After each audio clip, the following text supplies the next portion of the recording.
Papasok ka na? Yes. Kain ka? Anong kinakain mo? Milo, Oatmeal. oatmeal. Anong grade ka na? 4. Excited ka? Maybe. Why?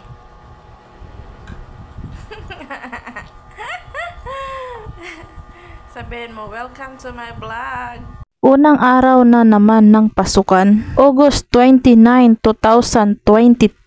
Welcome sa aking Angel's Vlog. At dahil pasukan na naman, kailangan na naman natin gumising ng maaga. Dahil excited kaming bumangon at gumising at papasok sa eskwelahan, itong aking anak, siya na ang nag-asikaso sa sarili niya. Dahil ang sabi niya, hindi na siya baby. At sa edad na 9 years old, marunong na siyang mag-asikaso sa sarili niya. Yun nga lang, kailangan mo tingnan ang lahat ng ginagawa niya dahil kung mayroong mali, maitama mo ang lahat. Nag-start siyang matuto noong grade 3 pa lamang siya. Marunong na talaga siyang mag-asikaso sa sarili niya. At itong na nga, tapos na kaming magbili. Kami aalis na dahil 6:30 na ng umaga at hahanapin pa namin ang kanyang room. Siya nga pala, grade 4 na po si Rika at section Lanzones.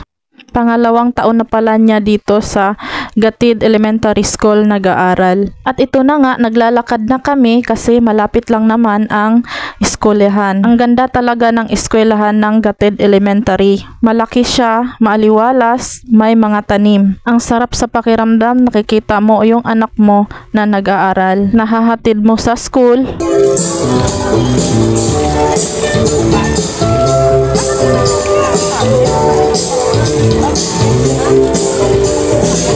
Rika!